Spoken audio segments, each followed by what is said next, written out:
Shalom, selamat pagi.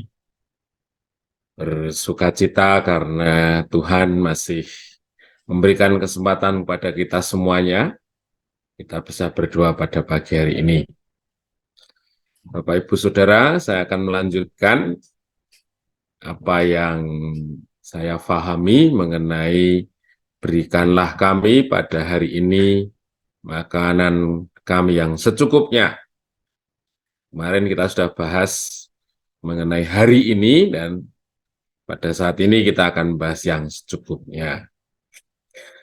Nah, memang menjadi satu kewajaran Bapak Ibu Saudara di hari-hari ini orang memanfaatkan segala kesempatan, ya. Jadi sewaktu ada kesempatan orang akan menggunakan cara-caranya tujuannya untuk menimbun, ya, memperbanyak yang dia punya, menyimpannya dalam segala tempat, ya. Itu menjadi salah, ya. Tidak salah, tapi menjadi salah kalau sifat itu didasari atas sifat ketamakan. Tamak. Nah, tamak itu mengandung arti sebanyak-banyaknya. Orang yang tamak tidak tahu batasnya. Ya, segala sesuatu seolah-olah menjadi lengkap, komplit, menyenangkan kalau kita punyai. Kemudian mengandung arti tidak mengingat kebutuhan orang lain. Banyak saudara-saudara kita saat ini di mana hidupnya bukan lagi cukup tetapi sangat kurang, ya. Bahkan untuk kebutuhan dasar saja seringkali sulit terpenuhi.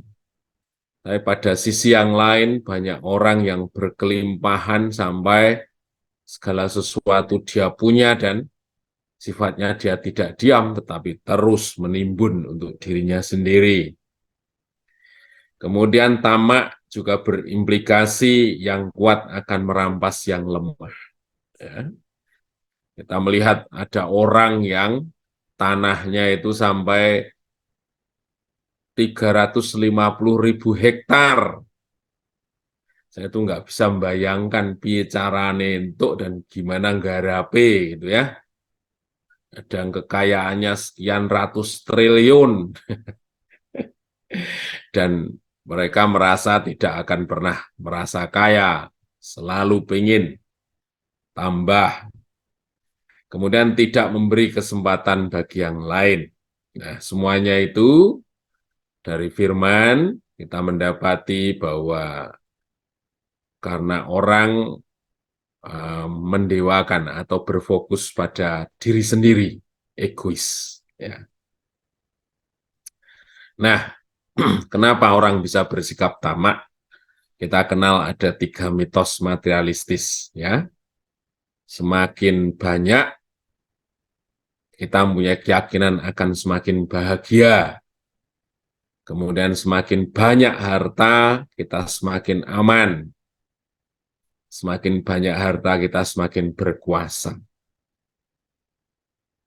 Ya, barangkali untuk aman dan berkuasa, ya bisa dibilang di Indonesia ini 70-80% begitu dari sisi hubungannya dengan manusia.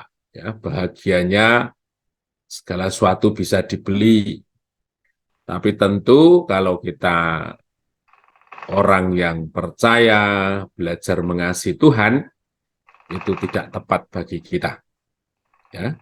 Kemudian orang bisa bersikap tamak karena ada rasa kekhawatiran, trauma di masa lalu karena masa lalu yang sedemikian susah. Atau pikiran kita yang jauh melompat ke depan. Kita berusaha untuk mewarisi atau memastikan kelangsungan anak cucu kita. Ya. Jadi kalau kita sudah berpikir untuk anak kita masih mending lah. Cucu kita, cicit kita, dan lain sebagainya ya seberapapun yang kita kumpulkan nggak akan merasa cukup, gitu ya. Kita diajar untuk bertanggung jawab pada saat kita hidup saja, anak kita didik dengan takut akan Tuhan, mereka punya tanggung jawab sendiri, sebenarnya itu cukup bagi kita. Ya, ya orang korupsi kalau sudah mikirnya cicitnya, cucunya, dan lain sebagainya, ya nggak akan pernah berhenti, adanya terus kurang.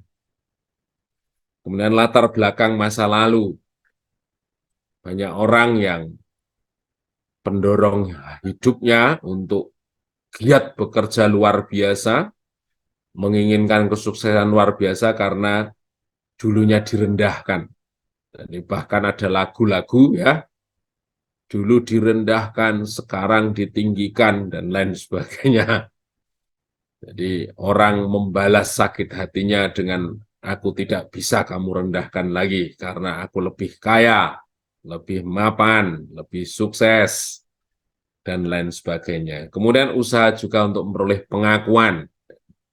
Orang bergaya bak sosialita, orang menampilkan dirinya dengan hal-hal yang mewah, tujuannya agar diterima satu dengan yang lain. Tentunya dalam komunitas anak Tuhan jauh dari hal ini ya. Kita diterima, kita dikasihi, kita dinasehati, kita ditegur, kita diajar karena kita terikat oleh kasih Tuhan yang luar biasa. Nah, kita akan memahami dari Matius 6 ayat 11 ya, berikanlah kami pada hari ini makanan yang secukupnya. Arti kata secukupnya di sini, kata cukup itu cenderung nilainya atau besarnya menyesuaikan dengan kebutuhan yang dihadapi. Ya. Ya. Kata cukup untuk keluarga dengan satu anak tentu berbeda dengan kata cukup bagi keluarga yang 3 atau 4 anak. Ya. Karena kata cukup itu didasari pada kebutuhannya ya, dan berubah seiring dengan waktu. Ketika anak belum sekolah, tentu cukupnya berbeda dengan ketika anak sudah sekolah. Jadi kita belajar untuk terus berpaut kepada Tuhan dalam perjalanan waktu hidup kita, dari hari ke sehari, kita belajar untuk benar-benar hati kita diisi dengan rasa syukur, dipenuhi kebutuhan kita, seiring dengan tanggung jawab kita karena pekerjaan Tuhan. Ya. Secukupnya artinya sadar bila sesungguhnya hidup di dunia ini hanya perlu sesuatu, dalam hal ini materi, yang jumlahnya terbatas. Jadi kalau kita hitung-hitung Bapak Ibu Saudara, kebutuhan kita untuk hidup, ya, tapi bukan dengan keinginan ya, kebutuhan kita ya sehari itu 3 piring nasi, ya. Maka pakaian sudah ada, papan Tuhan sudah percayakan, ya, apapun kondisinya, ya itu saja. Tetapi itu menjadi sangat mahal bahkan tak terbatas ketika makannya harus di tempat ini yang harganya sekian, tinggalnya harus di kompleks ini, dan lain sebagainya. Ya. Artinya kebutuhan hidup ini tidak lagi didasarkan pada kebutuhan, tetapi keinginan. Jadi kalau kita menganggap bahwa kebutuhan kita itu banyaknya tak terbatas, itu sesungguhnya bukan kebutuhan untuk kehidupan itu sendiri, tetapi untuk keinginan. Kemudian yang berikutnya, kata cukupnya, kita diajar untuk membedakan antara kebutuhan dan keinginan. Jadi orang-orang zaman ini semakin susah kelihatannya membedakan antara kebutuhan dan keinginan. Ya. Kemarin kita dengar gitu ya, anak ingin HP, sudah punya HP tapi butuh HP yang lebih bagus, akhirnya nggak dituruti orang tuanya, anak menghilangkan diri di hutan, berani menanggungnya sampai 3 hari tidak makan, tidak minum, luar biasa. Ya. Begitu kuatnya keinginan itu sampai bisa mengatur kehidupannya sedemikian rupa. Ya, barangkali ekspresi yang lain bisa ditunjukkan dengan hal-hal yang lain dalam hidup kita ketika keinginan itu tidak bisa dikendalikan. Kita bertanggung jawab Artinya kata secukupnya juga kita bertanggung jawab bukan hanya untuk diri kita sendiri, tetapi mengandung makna harus ada yang tidak diambil sekalipun kita punya kesempatan, di mana yang tidak diambil itu adalah untuk orang lain. Kita merasakan ya sedikitnya empati atau kurangnya empati orang-orang hidup zaman ini. Orang melihat kesulitan yang sedemikian rupa yang terjadi pada orang lain bukan merupakan sesuatu yang terus menggerakkan kita, tetapi alah wis biasalah. Ya orang berani hidup ya harus berani susah. Udah susahmu susahmu, senengku senengku. Jadi orang cenderung kehilangan empati. Seringkali empati itu ditutupi dengan ketidakempatian, ditutupi dengan keinginan kita sendiri. Yang penting saya bisa melakukan planning saya, rencana saya. Orang lain mau menderita, orang lain mau susah, silahkan. Yang penting tujuan saya tercapai, tujuan kita goal. Waduh, tidak bisa begitu ternyata saudara. Kita harus punya empati. Tujuan kita tidak lebih atau tidak mungkin lebih besar dari nilai kehidupan orang lain yang Tuhan ingin percayakan bagi kita. Mengapa orang sulit hidup dengan secukupnya? Yang pertama karena fokus kebanyakan orang adalah keinginan diri sendiri. Jadi ketika kita terus hanya melihat diri kita sendiri, semakin hari kita semakin merasa kurang. Keinginan diri sendiri itu menjebak seseorang untuk tidak merasa cukup. Kemudian yang kedua, penilaian hidup kita hanya didasarkan pada hal-hal materi. Di dunia maya, internet, dengan cara yang mudah, dengan pelayanan online dan lain sebagainya, segala sesuatu seolah-olah murah. Segala sesuatu seolah-olah bisa kita beli dengan mudah.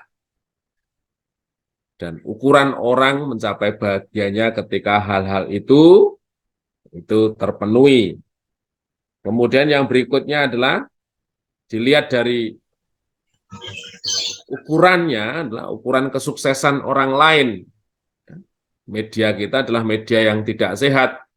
Jadi kalau orang lain sukses, begitu mudah diagung-agungkan. Si A jadi ini, usahanya hebat, dia pengusaha sukses, wah ditampilkan, dikemas dalam acara-acara yang begitu menarik, tetapi pada sisi lain ketika ada orang jatuh, langsung dicaci maki.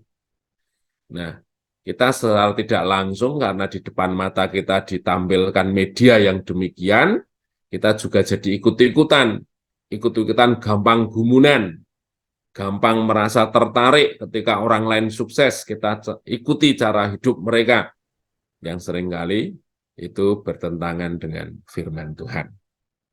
Nah, bagaimana memahami tentang kata cukup di hadapan Tuhan? Ya, 1 Timotius 6 ayat 6.